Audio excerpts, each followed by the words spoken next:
Alam niyo ba, matutulog na talaga dapat ako kaya nga nag-upload na ako ng nakahiga ako ng video Pero naisipan ko pala Monday bukas, kaya ayun, tinali ko yung buhok ko, pinailaw ko yung ilaw, syempre. At pagkatapos nga pala nun, kinuha ko yung bag ko. Actually yung bag ko, last year pa yan. Hindi ko na maintindihan kung ilang taon na, isang dekada na yata yung gamit ko na bag na yan.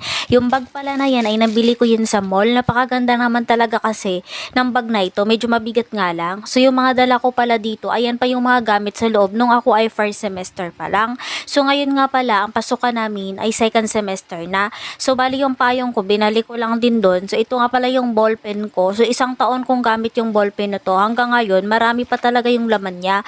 Actually, hindi ko talaga siya nauubos kasi hindi naman pag college ka kasi talaga, sa totoo lang, bibihira mo lang talaga gamitin yung ballpen. Hindi kasi lahat talaga na as in katulad ng ibang mga school or high school or ikaw ay basta yung mga gano'n na elementary, sobrang daming gagamitin mo ng ballpen. Dito kasi hanggat meron kang cellphone, i-type mo na lang sa cellphone mo or i-type mo na lang sa laptop mo. Parang hindi naman nakailangan dito. Kung magsulat ka, pinababayaan ka naman dito ng mga professor kung mag-notes ka o hindi.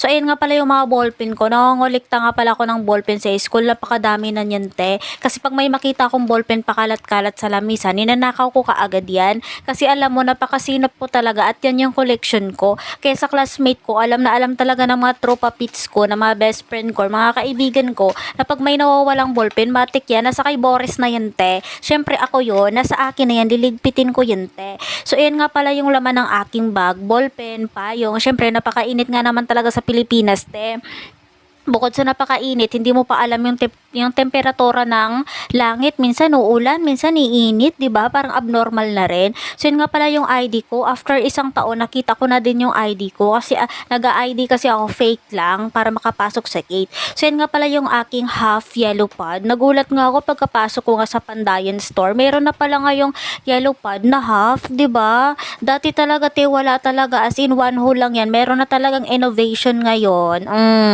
Di mo kaya yan So ayan nga pala yung aking bagong bili na mga katleya. Actually, hindi naman kasi talaga ako nagdo-notebook or nagkakatleya kasi nga hindi ko naman talaga siya nagagamit. Kasi dito kasi pag college ka na, parang hindi mo na kailangan or hindi required kung magsulat ka o hindi, mag-notebook ka naman o wala. 'Di ba? So ako kasi para feel na feel ko talaga na estudyante ako. Syempre, pang last na to ng buhay natin na mag-aaral tayo ng college, bili ako ng notebook kahit hindi ko naman nasusulatan yan. Kaya minsan kasi may mga bagay-bagay talaga na mga hindi ko naintindihan ng mga words sa professor ko. Sinusulat ko yan. At least sa pag-uwi ko sa bahay, mare-research ko. Kaya ngayon, good night. See you tomorrow.